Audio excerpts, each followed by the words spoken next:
नमस्कार साथियों, मैं हूं मुकेश कुमार परमार और पुनः आपका हार्दिक स्वागत एवं अभिनंदन करता हूं गौरव ज्ञान धारा की शाखा ओपीडी अर्थात ऑब्जेक्टिव प्रश्न धारा के इस ऑनलाइन प्लेटफॉर्म पर। उम्मीद है मित्रों कि आप जहां कहीं भी होंगे बिल्कुल स्वस्थ और मस्त होंगे।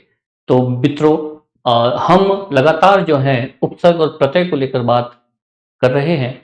अब तक जितनी भी कक्षाएं हुई हैं उपसर्ग को लेकर और प्रत्यय को लेकर, आशा है कि आप उसे भली भांति समझ पाए होंगे। हमने उपसर्ग पढ़ने के पश्चात हमने प्रत्यय की बात यहां पर की और प्रत्यय को लेकर प्रत्यय का शाब्दिक अर्थ ये किन शब्दों से बना है, वाकई में इसका अर्थ क्या है, उसको लेकर इस कंसेप्ट को क्लियर करने की कोशिश की। अब चलते हैं प्रत्यय के प्रकारों की ओर और प्रत्यय को इस प्रकार समझें कि वाकई में प्रत्यय को किस प्रकार से जो है इसका प्रयोग किया जाता है, जो व्यवहारिक व्याकरण के दृष्टिकोण से। मैं आज आपको इस प्लेटफॉर्म के माध्यम से ये बताने का प्रयास करूंगा कि प्रत्यय को किस तरह से लगाया जाता है। हम कई बार ऐसे एग्जाम्पल्स देखते हैं जिन ऐसे उदाहरणों में हमें ऐसा देखने को मिलता है कि कई बार किस तरीके से परिवर्तन हो रहा है, किस प्रकार से प्रत्यय लगने से कहां कहां कौन कौन से परिवर्तन दिखाई देते हैं, हम उन तक नहीं पहुंच पाते हैं। तो आज की कक्षा के माध्यम से हम ये जान पाएंगे कि वाकई में प्रत्यय के नियम क्या है और किस तरीके से उन नियमों को नियमबद्ध करके या फिर वो नियम किस तरीके से लगते हैं और किस प्रकार का परिवर्तन शब्दों के निर्माण में होता है। मित्रों, प्रत्यय एक शब्दांश है और ये शब्दांश जो है किसी मूल शब्द के अंत में लगकर नए शब्द की रचना जो है वो करता है और किस तरीके से एक अर्थ को प्रभावित करता है। अंतिम कक्षा में मैंने यह भी बताया था कि किस तरीके से प्रत्यय एक शब्दांश है और मूल शब्द के अंत में लगकर जो अर्थ निकलता है उसमें शब्दांश और मूल शब्द दोनों का ही अर्थ निहित होना चाहिए। अर्थात हम कह सकते हैं कि प्रत्यय जो है वो जो अर्थ बनेगा, जो शब्द बनेगा, उस शब्द के अर्थ में प्रभाव डालता है। अब वो कैसे, अर्थात किस प्रकार से, वो कौन कौन से नियम है जिनके माध्यम से जो है वो प्रत्यय लगाया जा सकता है। तो आज की इस कक्षा के माध्यम से हम आपको भिन्न प्रकार के परिवर्तन दिखाएंगे कि किस तरीके से प्रत्यय लगता है और किस तरीके से प्रत्यय लगाने के पश्चात जो है वो शब्द में परिवर्तन नजर आता है और एक नए शब्द की रचना, एक नए शब्द का निर्माण जो है वो होता है। तो लीजिए मित्रों, आज की कक्षा का आरंभ करते हैं और प्रत्यय को लेकर प्रत्यय के भिन्न नियमों के आधार पर हम यहां पर ये जानकारी प्राप्त करेंगे कि किस प्रकार से जो है वो प्रत्यय के नियम लगते हैं। तो लीजिए स्टार्ट करते हैं। आज का ये आपका टॉपिक है प्रत्यय।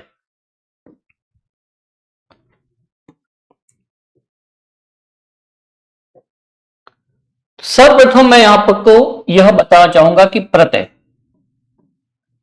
जैसा कि मैंने आपको बता दिया था कि प्रत्यय जो है वो प्रति, धन, अय इन दो शब्दों से मिलकर बना है और प्रति का मतलब, प्रति का जो शाब्दिक अर्थ होता है वो ये होता है कि साथ में, पर, बाद में, साथ में, पर, बाद में। और अय का मतलब होता है चलने वाला, चलने वाला। अर्थात कह सकते हैं कि वे शब्दांश, कह सकते हैं कि वे शब्दांश जो शब्दों के अंत में लगकर नए शब्द का निर्माण करते हैं, नए शब्द का निर्माण करते हैं, वे प्रत्यय कहलाते हैं। जैसे कि मैं आपको बता दूं कि प्रत्यय मूल शब्द होगा और मूल शब्द के साथ में अर्थात अंत में यह शब्दांश प्रत्यय के रूप में यहां पर किस तरीके से जुड़ता है और इन दोनों का ही अर्थ, इस अर्थ में यहां पर जो शब्द अर्थ होगा अर्थ में निहित होता है, शब्द अर्थ में निहित। इस तरीके से मैं बता दूं कि मूल शब्द और शब्दांश दोनों का ही अर्थ किसमें हो, इस शब्द के अर्थ में निहित हो, उस शब्द की रचना जो है यहां पर प्रत्यय के माध्यम से होती है। देख ले इसे, फिर आगे चलते हैं एक बार।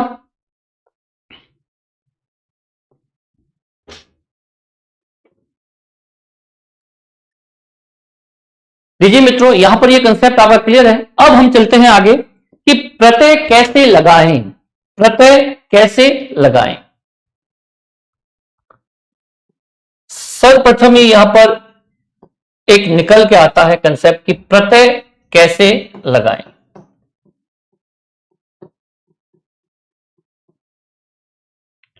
ये क्वेश्चन मार्क यहां पर रहता है कि प्रत्यय किस प्रकार से लगाना है। तो इस कंसेप्ट को, इस संकल्प को समझने जा रहे हैं हम यहां पर। तो ध्यान रहे, जैसे कि मैंने आपको संधि में भी बताया था कि किस तरीके से यौगिक शब्द होते हैं, अर्थात हमने जब स्टार्ट में जब शब्द रचना को समझने का प्रयास किया था तो उस समय हमने बताया कि उत्पत्ति के आधार पर शब्द कौन कौन से होते हैं, जो प्रयोग के आधार पर शब्द कौन कौन से रहते हैं, यो और रचना और बनावट के आधार पर शब्द कौन से रहते हैं, और अर्थ के आधार पर शब्द कौन से रहते हैं। तो ध्यान रहे, यहां पर हम बात कर रहे हैं रचना के आधार पर, रचना या बनावट के आधार पर, रचना या बनावट के आधार पर जो शब्द बनते हैं उसमें सबसे पहले आता है रूढ़, फिर है यौगिक और फिर है योग रूढ़। इस तरीके से कह सकते हैं कि रचना और बनावट के आधार पर ये शब्द रहते हैं। और हम यहां पर बात कर रहे हैं शब्द के निर्माण की, कि शब्द का निर्माण जो है वो किस किस विधि के अनुसार जो है वो हो सकता है। तो यहां पर मैं बात कर रहा हूं कि शब्द निर्माण की विधियां, शब्द निर्माण की विधि।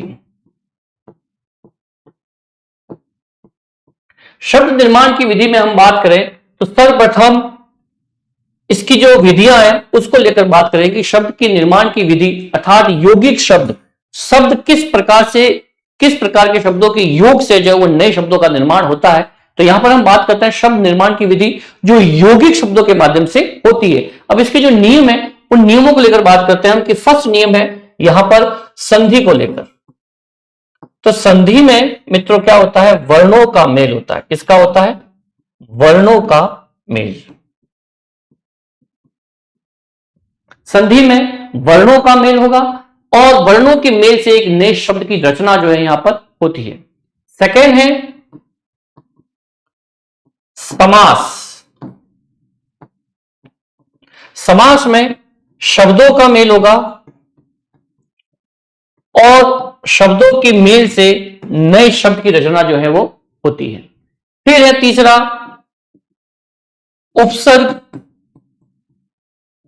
उपसर्ग में यहां पर शब्दांश और शब्दांश के साथ में मूल शब्द, शब्दांश के साथ में मूल शब्द, अर्थात ये मिलकर एक नए शब्द का निर्माण करते हैं। और ध्यान रहे कि यहां पर ये शब्द के आरंभ में लगते हैं, शब्द के आरंभ में लगकर एक नए शब्द का निर्माण करते हैं। और अंत में एक विधि और है जिसे हम कहते हैं प्रत्यय। इसके द्वारा भी शब्द का निर्माण होता है और इसमें मूल शब्द और शब्दांश, अर्थात कह सकते हैं कि प्रत्यय। ओके, यहां पर शब्द के अंत में, शब्द के अंत में लगकर, ये शब्द के अंत में लगकर एक नए शब्द का निर्माण करते हैं। मित्रों, इस प्रकार हम देख पा रहे हैं कि यौगिक शब्द अर्थात दो अलग अलग शब्दों को मिलाकर एक नए शब्द का निर्माण यहां पर होता है, जिसमें संधि के माध्यम से, समास के माध्यम से, उपसर्ग के माध्यम से और प्रत्यय के माध्यम से ये नए शब्दों की रचना जो है, निर्माण जो है यहां पर होता है। फिर हम देखते हैं कि किस प्रकार से प्रत्यय लगते हैं। मैं प्रत्यय की ओर ही आपको ले जाने का प्रयास कर रहा हूं, लेकिन तुरंत वहां न पहुंचकर स्टेप बाय स्टेप इसको समझने का प्रयास करेंगे, ताकि हम जो है वाकई में एक शब्द निर्माण की जो विशेष विधियां हैं उन विधियों तक पहुंच पाए और प्रत्यय के उन नियमों को समझ पाए जिस प्रकार से उसमें नियम में परिवर्तन के कारण जो विकार उत्पन्न होता है और विकार उत्पन्न होते हुए एक नए शब्द की रचना जो है वो होती है। देख लें इसे, फिर आगे चलते हैं।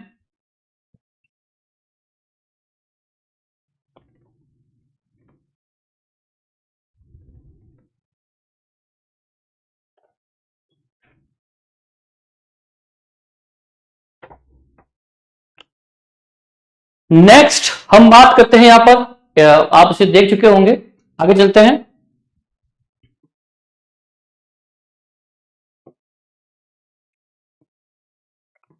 कि प्रत्यय कैसे जोड़ते हैं, यहां पर मैं बात करूंगा प्रत्यय कैसे जोड़ते हैं। ठीक है, अब देखिए यहां पर मैं बताने का प्रयास कर रहा हूं कि किस प्रकार से जो है वो प्रत्यय लगाए जाते हैं, प्रत्यय कैसे लगाए जाते हैं। यहां पर प्रश्न है प्रत्यय कैसे, प्रत्यय कैसे। तो यहां पर मैं पहला नियम, मैं आपको कुछ 2 से 3 नियम बताने का प्रयास करूंगा और उन नियमों को कुछ उदाहरणों के माध्यम से पुष्ट करूंगा कि वाकई में प्रत्यय के द्वारा किस प्रकार के विकार जो है वो देखे जाते हैं। अब देखिए सबसे पहला नियम यहां पर, नियम फर्स्ट, प्रत्यय को जोड़ने का नियम फर्स्ट। कोई भी परिवर्तन नहीं, कोई भी परिवर्तन नहीं। अब जैसे कि देखिए एक शब्द है यहां पर मनुष्य, धन, ता, और शब्द बन गया यहां पर मनुष्यता। सेकेंड है लड़क, दर्पण बराबर लड़कपन। और तीसरा है सुंदर, दंता, और शब्द बन गया सुंदरता।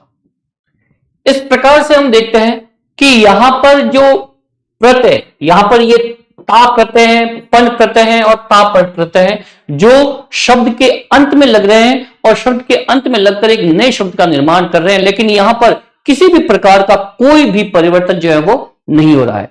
प्रिय विद्यार्थियों समझने का प्रयास करें, यहां पर प्रत्यय मूल शब्द के साथ में अर्थात उसके अंत में लगकर, मूल शब्द के अंत में लगकर एक नए शब्द की रचना कर रहा है, लेकिन यहां पर किसी प्रकार का कोई भी परिवर्तन हम नहीं देख पा रहे हैं। अर्थात जो प्रत्यय के साथ में मूल शब्द निकल के जो शब्द बन रहा है वो बिल्कुल ही किसी भी परिवर्तन नहीं होने के साथ एक नए शब्द का निर्माण हो रहा है।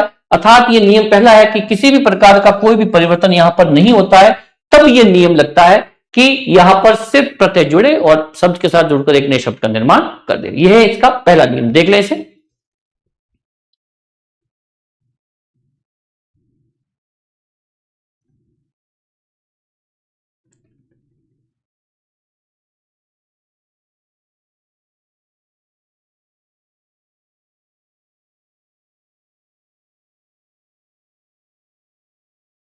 अब देखिए नियम नंबर 2, देखो प्रत्यय कैसे लगाएं का नियम नंबर 2। नियम नंबर 2 यहां पर कि अंतिम वर्ण को हटाकर, अंतिम वर्ण को हटाकर स्वयं जुड़ जाते हैं, स्वयं जुड़ते हैं। अब यहां पर देखिए मैं आपको बताने का प्रयास कर रहा हूं कि किस प्रकार से जब प्रत्यय किसी मूल शब्द के अंत में लगता है और एक नए शब्द की रचना जो है वो करता है। तो यहां पर मैं बता रहा हूं आपको कि जब भी प्रत्यय किसी मूल शब्द के अंत में लगेगा तब वो खुद जो है यहां पर खुद जो है वो नए शब्द का निर्माण करता है और नए शब्द के साथ में जुड़कर ही किस प्रकार से उसमें परिवर्तन यहां पर होता है। तो देखिए कि किस तरीके से हम बात कर रहे हैं कि अंतिम वर्ण को हटाकर स्वयं जुड़ता है, अर्थात वो स्वयं जुड़ेगा और एक अंतिम वर्ण जो होगा उसको हटाकर खुद वो जुड़ेगा। अब देखिए, जैसे कि मैं आपके सामने एक एग्जाम्पल के रूप में इसको प्रस्तुत करूंगा कि नमक धन इन। अब यहां पर एक शब्द है आपके सामने, नमक धन इन। देखिए नियम क्या है, अंतिम वर्ण को हटाकर स्वयं जुड़ता है, ठीक है ना। तो यहां पर इन प्रत्यय है और मूल शब्द है नमक। अब देखिए, हम सबसे पहले इस नमक शब्द को ही यहां पर तोड़ते हैं।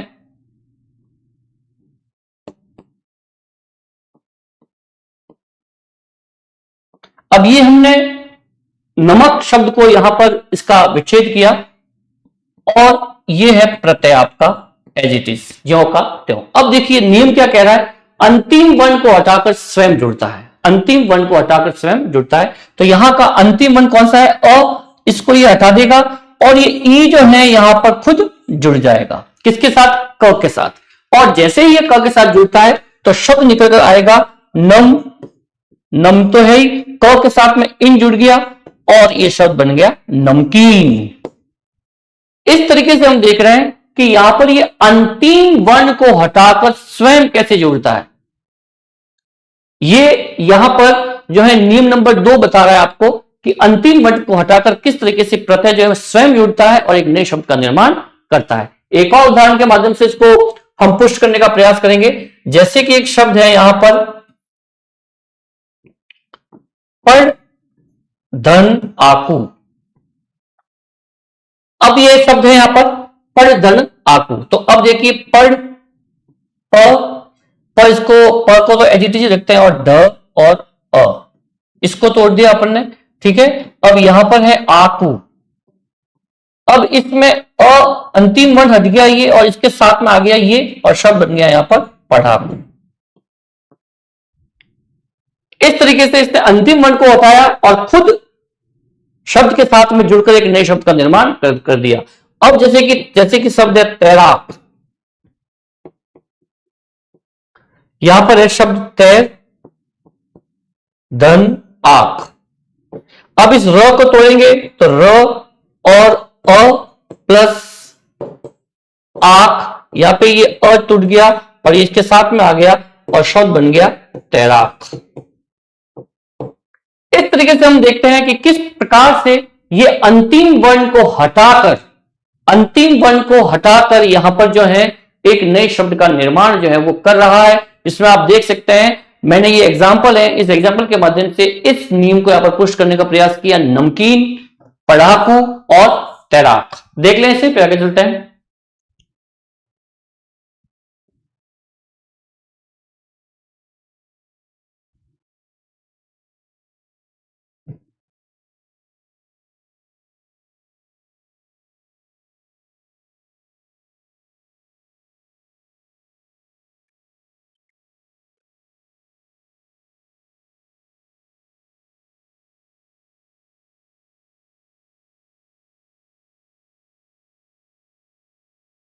आशा है मित्रों कि यहां पर ये जो जो प्रत्यय को जोड़ने के जो नियम 2 बताए हैं, यहां पर ये भली बात आप इससे परिचित हो पाए होंगे।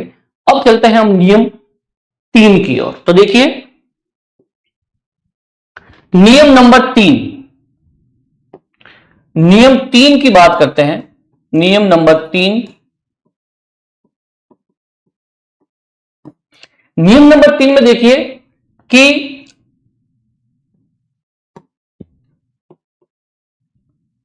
प्रत्यय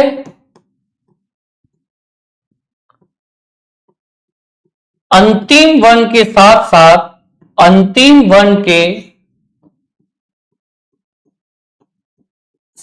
साथ प्रथम स्वर में भी परिवर्तन कर देते हैं।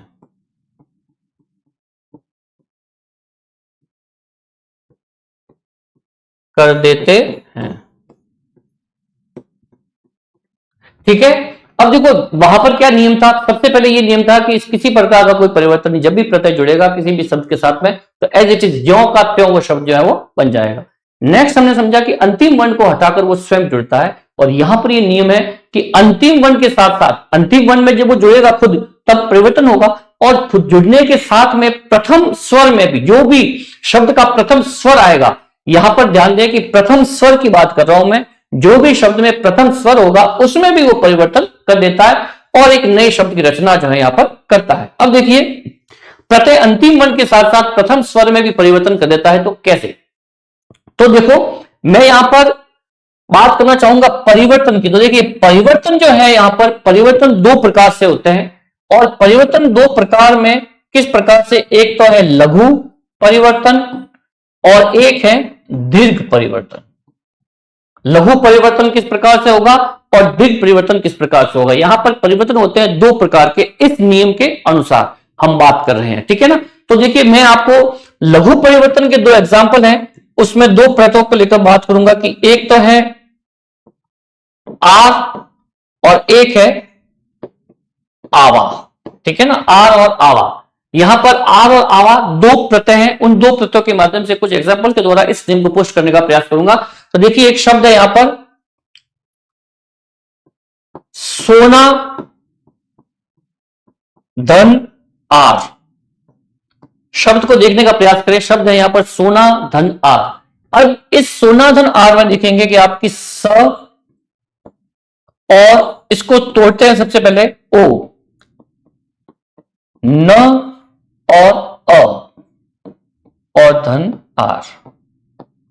अब यहां पर देखिए क्या कहा कि अंतिम वर्ण के साथ साथ, मतलब वो अंतिम वर्ण को हटाकर क्या करता है, खुद को जोड़ता है। पहला नियम तो ये ही है, और इसमें अंतिम वर्ण में तब्दीली करता है, लेकिन साथ में प्रथम स्वर जो आएगा उसमें भी तब्दीली कर देगा। तो यहां पर प्रथम स्वर कौन सा है, ओ, और जिस ओ को ये बदल देता है ऊ में। अब आप पूछेंगे सर कैसे, तो मैं आपको नियम बता रहा हूं, लेकिन उससे पहले आप सिर्फ परिवर्तन को समझे। इस नियम को पुष्ट कर रहा हूं मैं इस उदाहरण के द्वारा। तो यहां पर आपको समझना है कि प्रथम स्वर में भी ये तब्दीली कर रहा है और ओ का ऊ बन रहा है। ओ का ऊ कैसे बन रहा है वो मैं आपको एक तर्क के द्वारा बताने का प्रयास करूंगा। यहां पर थोड़ी सी आप धीरता रखें, पहले इस नियम को समझे कि परिवर्तन कैसे हो रहा है, ठीक है ना। वहां पर फर्स्ट आपको ये समझना है। तो ये देखिए, सोना तो ओ से ऊ बन गया, और यहां पर अब शब्द निकल के आता है, स का जब ऊ बन जाएगा तो शब्द बन जाएगा यहां पर सुनार। क्या बन जाएगा, सुनार। इस तरीके से हम देखते हैं कि किस तरीके से प्रत्यय अंतिम वर्ण के साथ साथ प्रथम स्वर में भी जो है वो परिवर्तन कर देता है। तो यहां पर शब्द था सोना धन आर, और शब्द बन गया सुनार, सोना का बन गया सुनार, ठीक है ना। इस तरीके से अपन शब्द दिखते हैं कि ये किस तरीके से तब्दीली हुई। यहां पर प्रत्यय तो था आर और शब्द था सोना, और सोना का बन गया वो सुनार, ठीक है ना। तो इस तरीके से ये परिवर्तन होता है इस नियम के द्वारा, और इस तरीके से इसमें ये तब्दीली होती है। एक और एग्जांपल से इसको करते हैं पुष्ट। जैसे कि एक शब्द है लोहा धन आर, लोहा धन आर। अब यहां पर वही शब्द है, लोहा है तो ल, ओ, अ और आर, ठीक है। ये अ हट गया, आ गया इसके साथ में, और शब्द बन गया यहां पर ओ का बन गया ऊ, वही, और शब्द बन गया यहां पर लोहार। इस तरीके से हम देख सकते हैं कि किस तरीके से ये परिवर्तन इस नियम के अकॉर्डिंग हो रहा है। फिर देखिए, यहां पर आप समझ में आ रहे होंगे किस तरीके से सोना का सुनार हो जाता है और लोहा का लोहार हो जाता है। तो ये नियम लगता है, और इस नियम से ये परिवर्तन यहां पर होते हैं। इसको और पुष्ट करते हैं, एक और नियम लेते हैं आवा के हिसाब से, जिसमें देखिए एक शब्द है यहां पर देख धन आवा। अब देख धन आवा है तो द और है ए, फिर है आपके ख, और ख के साथ में है ये अ। अब यहां पर देखिए, और ये है आवा। यहां पर ये अ अंतिम वर्ण को हटा दिया और शब्द इसके साथ चला गया, और यहां पर प्रथम स्वर में तब्दीली हुई और ये बन गया ई, और ये शब्द आया यहां पर दिखावा। एक प्रथम स्वर में तब्दीली हुई और ए का ई हो गया। यहां पर देखिए ओ का ऊ हो रहा है दोनों में, यहां पर ए का ई हो रहा है। अब ये कैसे हो रहा है ये मैं आपको तर्क के द्वारा बताने का प्रयास कर रहा हूं कुछ देर में, लेकिन इससे पहले आपको सिर्फ यहां पर ये समझना है कि परिवर्तन होता कैसे है। अर्थात ये यहाँ पर लघु परिवर्तन के एग्जाम्पल्स हैं जिसको हमने देखने का प्रयास किया। परिवर्तन दो प्रकार से होते हैं, लघु भी होते हैं और दीर्घ भी रहता है, ठीक है ना। इसे देख ले आप, फिर अपन आगे चलते हैं और इसको समझने का प्रयास करते हैं और मैं बताने का प्रयास करूंगा किस तरीके से ये नियम, ये तब्दीली जो है होती है। अभी मैंने आपको लघु परिवर्तन बताया, अब मैं आपको दीर्घ परिवर्तन बताऊंगा, लेकिन इन दोनों के बीच में बताऊंगा कि ये आखिर परिवर्तन जो प्रथम स्वर में तब्दीली होती है उसमें ये किस तरीके से होता है, ये कौन सा नियम लगता है जिसके आधार पर ओ के ऊ बन गया, ओ का ऊ बन गया और ये यहां पर ए का ई बन गया। ठीक है, देख ले, इसे पे आगे चलते हैं।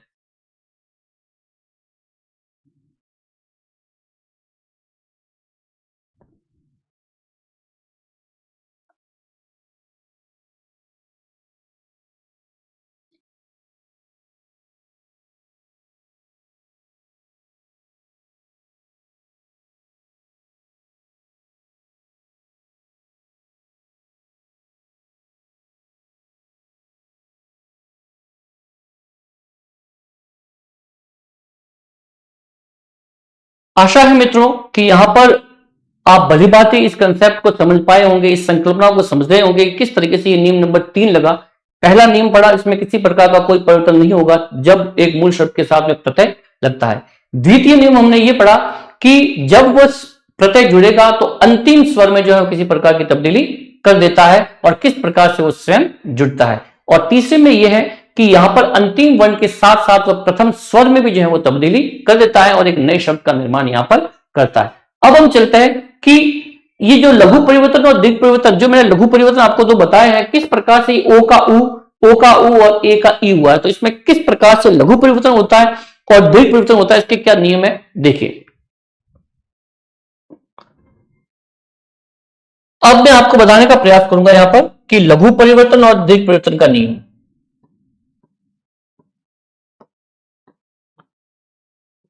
लघु परिवर्तन एवं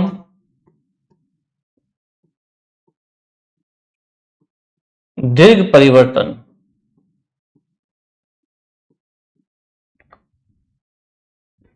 नियम देखिए, इसमें मैं नियम बताने का प्रयास कर रहा हूं यहां पर कि नियम क्या रहेगा। तो नियम में देखिए कि अ आ, ई ई,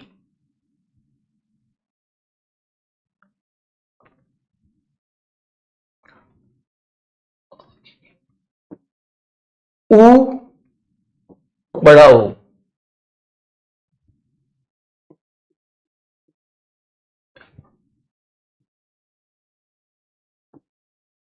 और एक री रहता है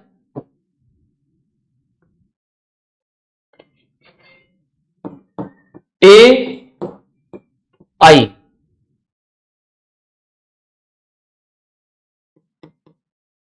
एक मिनट,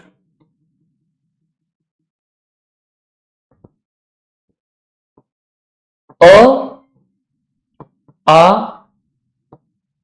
ई बड़ी ई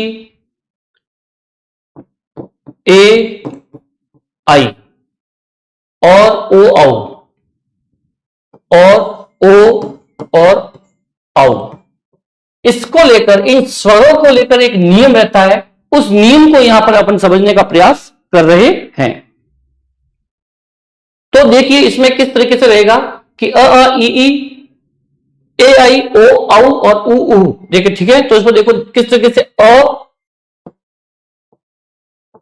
आ ई बड़ी ई ऊ बड़ा ऊ ए आई ओ और औ, और एक रहेगा यहां पर री। चाहे तो आप इसको एक बार मिटा दें और हम यहां पर इसको समझने का प्रयास करेंगे कि किस तरीके से जो है ये नियम लग रहा है। अब देखिए इसमें ये, अब ये कुछ यहां पर अलग अलग तरीके से विभाजन है, उन विभाजनों में देखेंगे हम कि किस तरीके से यहां पर अगर लघु परिवर्तन होता है तो देखो ये है छोटे से बड़े की ओर, तो छोटे से बड़े की ओर जब जाएगा तो किसी भी छोटा प्रकार हो तो यहां पर बन जाएगा आ, और यहां पर बन जाएगा आई, और यहां पे बन जाएगा औ, और यहां पर बन जाएगा री। ये मैं बता रहा हूं आपको छोटे से बड़े की ओर। जब छोटे से बड़े की ओर हो मतलब कि अगर अ हो, किसी भी कंडीशन में अ हो और वहां पर प्रथम स्वर में तब्दीली करनी है तो वो यहां पर बन जाएगा आ। और यहां पर मैं बात कर रहा हूं यहां पर आपको बड़े से छोटे की ओर। तो यहां पर देखिए, यहां पर बन जाएगा आपके अ, यहां पर बन जाएगा ई, यहां पर बन जाएगा उ। इस तरीके से अपन देखते हैं कि ये है लघु परिवर्तन। लघु परिवर्तन कि जिसमें अपन देखते हैं कि यदि अ और आ हो तो आ बड़ा हो चाहे किसी भी कंस्ट्रक्ट में तो वो अ बन जाएगा, तो वो लघु परिवर्तन रहेगा। और यदि आ है, यदि अ है तो वो किसी भी कंडीशन में आ बन जाएगा। यहां पर देखिए इनमें से कोई भी रहे और लघु परिवर्तन हो रहा है तो वो ई में जाएगा, चाहे वो बड़ी ई हो, ए हो, आई हो, किसी भी कंडीशन में वो ई बनेगा। और यदि यहां पर दीर्घ परिवर्तन है, दीर्घ परिवर्तन है तो दीर्घ परिवर्तन में किसी भी कंडीशन में वो आ बन जाएगा, चाहे अ है या आ है तो वो आई बनेगा।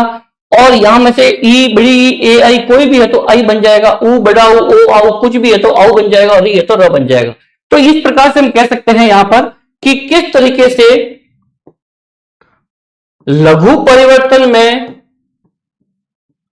कोई भी कंडीशन अपने अपने अपने अपने डिपार्टमेंट की हो, अपने अपने विभाग में हो, ये अलग अलग मैंने खांचे बनाए इसमें ये रहेगा, ठीक है ना। तो लघु परिवर्तन में जो है आपके अ, ये वाले कोई भी कंडीशन हो तो इसमें अ बन जाएगा, और ये वाले कुछ भी है तो इसमें ई बन जाएगा, और यहां पर है तो ये ऊ बन जाएगा। क्लियर है। और यदि दीर्घ परिवर्तन है, यदि दीर्घ परिवर्तन है तो दीर्घ परिवर्तन में आ, आई और औ बन जाता है। इस तरीके से आप देख सकते हैं, इसे समझ सकते हैं कि किस प्रकार से यदि आ है, यदि छोटे से बड़े की ओर है तो आ बन जाएगा, चाहे वो अ है, प्रथम स्वर में जब तब्दीली होगी। इसमें से कोई भी है, यदि वो छोटे से बड़े की ओर है तो ई, बड़ी ई, ए, आई कुछ भी है तो वो बड़ा है, यदि बड़े की ओर जा रहा है तो आई बन जाएगा। और यहां पर इसमें से कोई भी है तो औ बन जाएगा। यदि लघु परिवर्तन है तो अ या आ में से कोई भी है वो अ बन जाएगा, इसमें से कोई भी है तो वो ई बन जाएगा, इसमें से कोई भी है तो वो ऊ बन जाएगा। इस प्रकार से हमने देखा यहां पर, जैसे कि आप देख पा रहे होंगे यहां पर देखिए ये ओ का ऊ बन गया, ठीक है ना। तो ये देखिए ओ है तो यहां पर ये ऊ बन गया, क्योंकि लघु परिवर्तन था। मैंने आपको पहले बताया था कि लघु परिवर्तन कर रहे हैं आर और आवा को लेकर, ठीक है ना। अब नेक्स्ट था दिखावा में। तो दिखावा में देखिए ये किस तरीके से ए का ई बना था। तो यहां पर देखिए ये ए है और ए इसमें किसी भी कंडीशन में वो ई बन गया था, तो ये भी यहां पर लघु परिवर्तन का ही एग्जांपल था। तो इस तरीके से इस सारणी के द्वारा इसको अपन समझ सकते हैं कि ये जो तब्दीली है वो किस प्रकार से होती है और किस प्रकार से प्रत्यय जुड़ते हैं, और खुद जो जुड़ते हैं अंतिम वर्ग में परिवर्तन करते हैं, साथ साथ में प्रथम स्वर में भी वो तब्दीली करके एक नए शब्द का निर्माण यहां पर कर देते हैं। तो इस तरीके से आप इसको समझ सकते हैं और बता सकते हैं कि किस प्रकार से परिवर्तन हो सकता है। ठीक है, इसको देख लिया, फिर कुछ उदाहरणों के माध्यम से हम दीर्घ परिवर्तन को देखने का प्रयास करते हैं।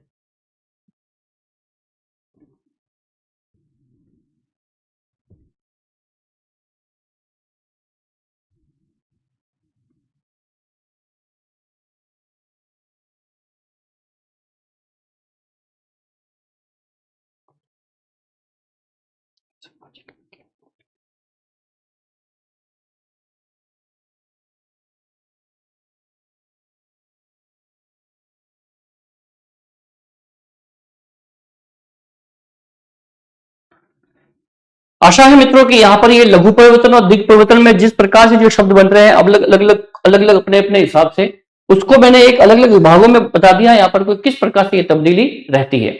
अब हम चलते हैं दिग् परिवर्तन के उदाहरणों को समझने का प्रयास करते हैं। तो लीजिए,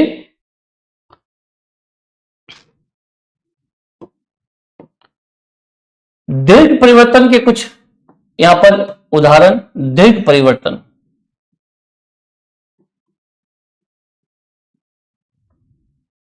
अब दीर्घ परिवर्तन में जैसे कि मैं बता दूं आपको, यहां पर एक शब्द है समाज,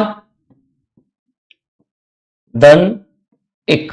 यहां पर शब्द है समाज धन एक। अब मैं आपको दीर्घ परिवर्तन का बात कर रहा हूं, किसकी? दीर्घ परिवर्तन की, जिसमें आपके यहां पर आ और किसी भी कंडीशन में यहां पर जो है आ और ई और जो है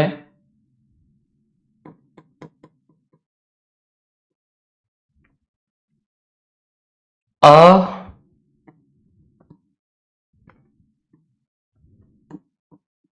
आई और जो है औ, ये जो है तीनों बनते हैं, ठीक है ना। तो अब देखिए समास धन एक यहां पे शब्द है, सबसे पहले इसको तोड़ना है, तो देखिए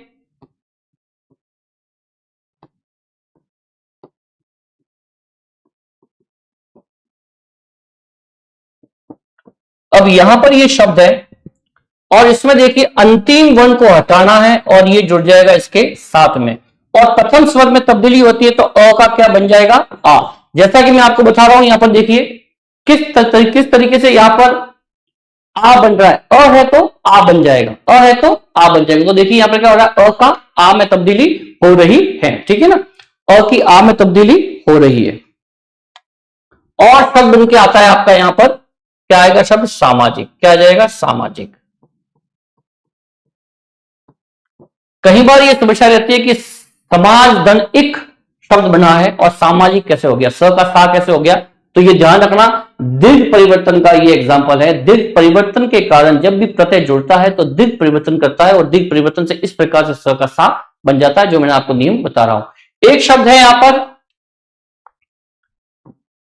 विज्ञान धन एक। अब उसमें भी उसी प्रकार से है, इस विज्ञा को ऐसे रहने दे, न और अ है, ओके। और यहां पर शब्द है जैसे कि व, ई और ज्ञ और ये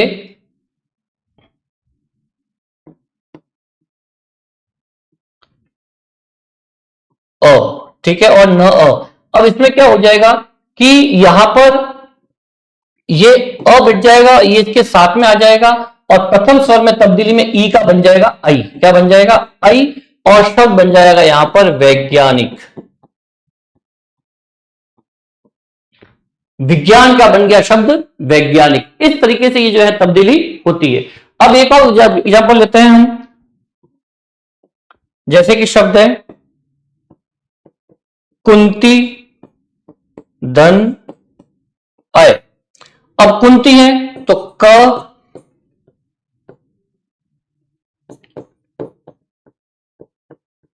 त और ई।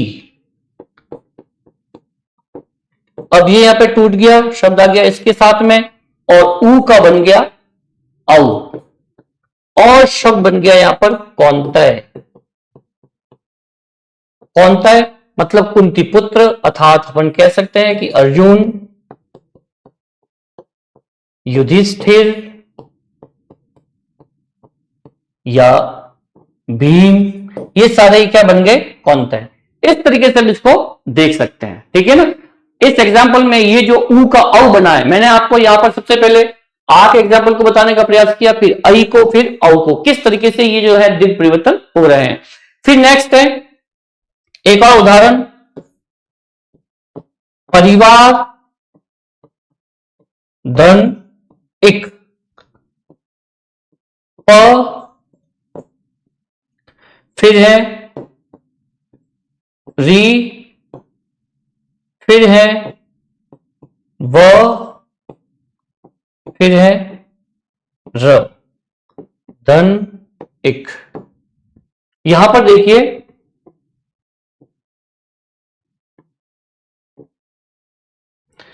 प, री, व, वा, र, ठीक है।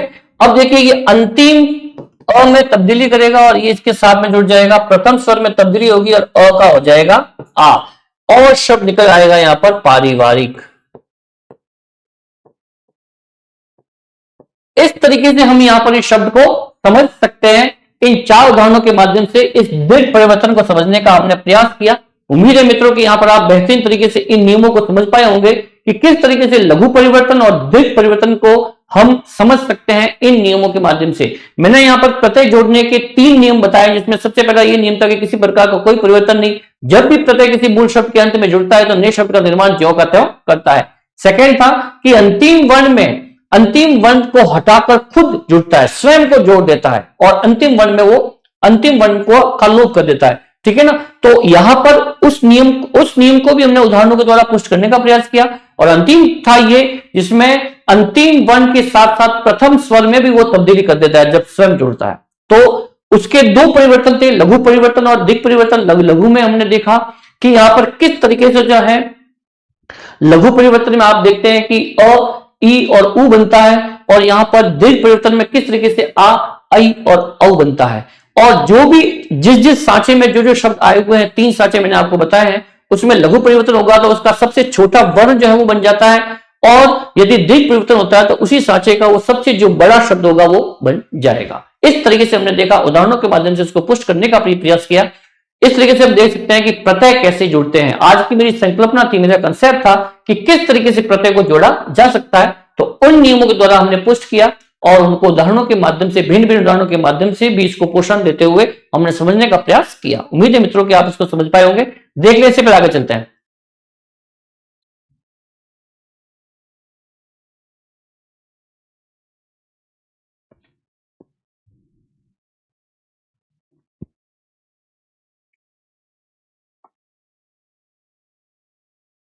आशा है मित्रों कि यहां पर इससे बेहतरीन तरीके से आप समझ पाए होंगे।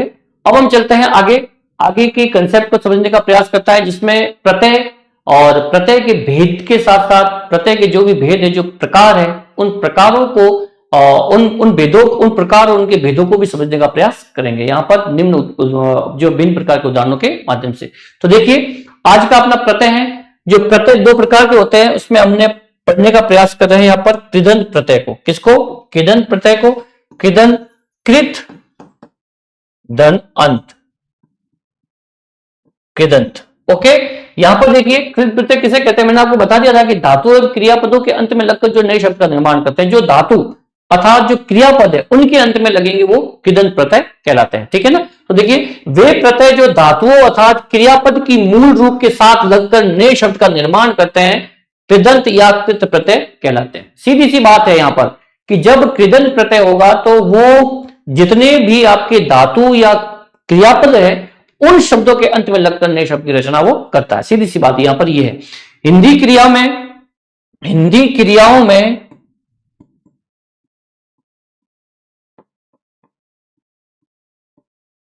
अंतिम वर्ण ना का लोप होता है। अब देखो, यहां पर एक कंसेप्ट बताया कि हिंदी जो धातु होगा वो तो संस्कृत का होगा, लेकिन हिंदी क्रियापद में ना का लोप होगा। जो भी क्रियापद होंगे, जैसे कि एक शब्द है यहां पर लिखना, ये शब्द है लिखना, और लिखना में ना का लोप होगा। ना का क्या होगा? लोप। और इसके साथ में जैसे कि एक प्रत्यय जोड़ दिया वट, और शब्द बन गया यहां पर लिखा वट। अब वो किस तरीके से यहां पर अ का आ बना है, दीर्घ परिवर्तन आपको पता ही है यहां पर। ठीक है ना। इस तरीके से बन गया। जैसे कि एक शब्द है यहां पर चलना, इसमें भी ना का लोप और इसके साथ में शब्द जोड़ दिया था, तो शब्द बन गया चलता। ठीक है ना। इस तरीके से हम देख सकते हैं कि यहां पर ना का लोप कर शेष शब्द के साथ प्रत्यय योग किया जाता है और यहां पर नए शब्द बनकर सामने आता है।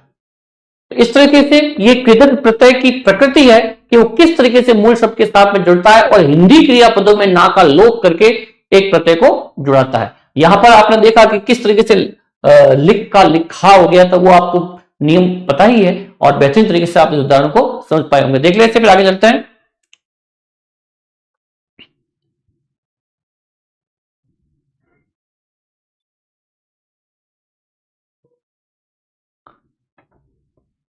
अब चलते हैं आगे इसके प्रकार। जैसे कि मैं आपको बताऊं कि कृतवाचक है, कर्मवाचक है, करणवाचक है, भाववाचक है, और क्रियाबोधक या क्रियावाचक जो शब्द है, इसके जो प्रकार है उनमें किस किस प्रकार से जो है प्रत्यय जुड़ते हैं और उन क्रियापदों या धातुओं के साथ में लगकर एक नए शब्द का निर्माण करते हैं। तो पहला टाइप है कृदंत प्रत्यय का, वो है कृतवाचक। इसमें हम कहेंगे कि किस तरीके से वे प्रत्यय जो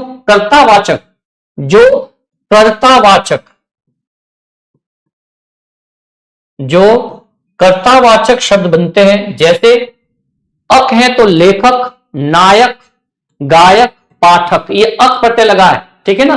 तो लेखक शब्द जो है लेख धन अक हो गया लेखक, नायक, गायक, पाठक, अक्कड़, भुलक्कड़, घुमक्कड़, पियक्कड़, कुक्कड़, आक शब्द, तैराक शब्द को मैं आपको साथ बता चुका हूं, लड़ाक को बता चुका हूं, झगड़ालू दोबारा आ चुका, लड़ाकू, लड़ धन आकू, ठीक है ना। हम देख सकते हैं कि लड़ धन आकू,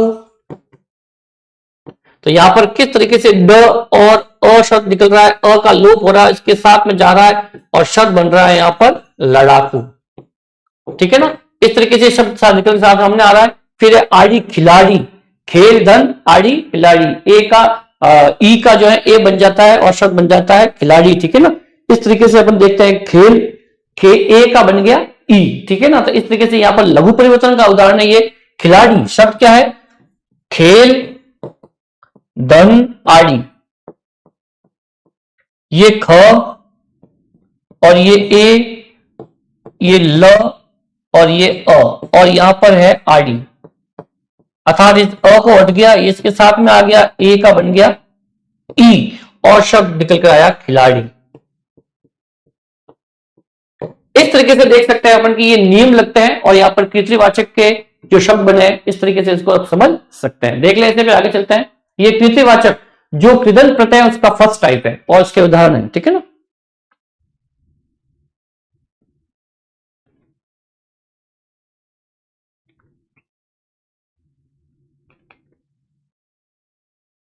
देख लें इसे।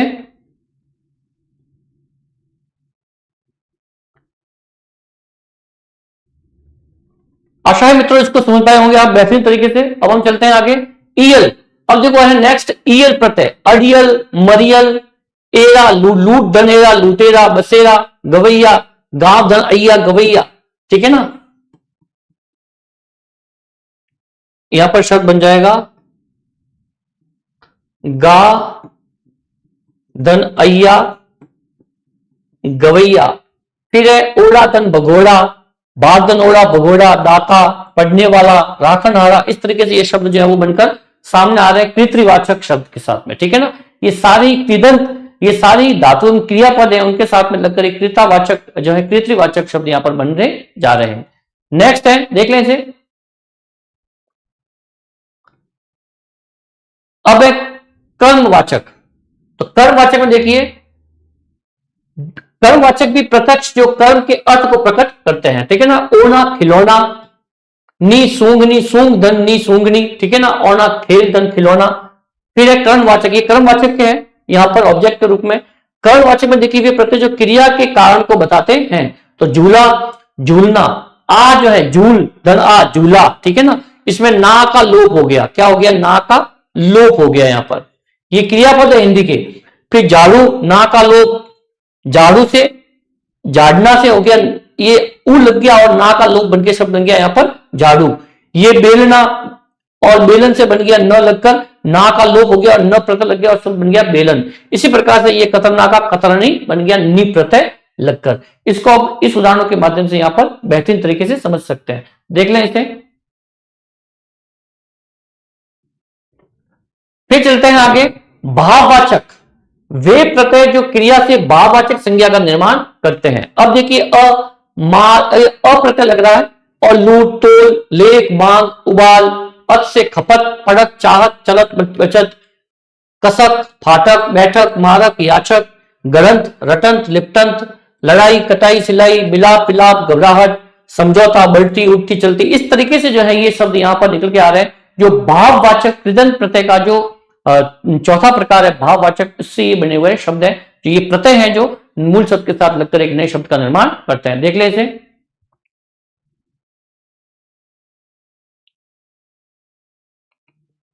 अब है नेक्स्ट मित्रों क्रियाबोधक, जो क्रिया का बोध करवाते हैं। जैसे कि वे प्रत्यय जो क्रिया का ही बोध करवाते हैं, किसका, क्रिया का ही बोध करवाते हैं, उसे अपन क्या कहते हैं, क्रियाबोधक प्रत्यय, जैसे कि हुआ, चलता हुआ, पढ़ता हुआ, कर, लिखकर, सुनकर, देखकर, था, चलता, रुकता, चढ़ता, रमता। इस तरीके से ये कृदंत प्रत्यय के 5 टाइप्स थे और 5 टाइप्स में हमने अलग अलग प्रकार के भिन्न भिन्न प्रकार के प्रत्ययों को यहाँ पर मूल शब्द के साथ में लगकर एक नए शब्द का निर्माण होते हुए देखा।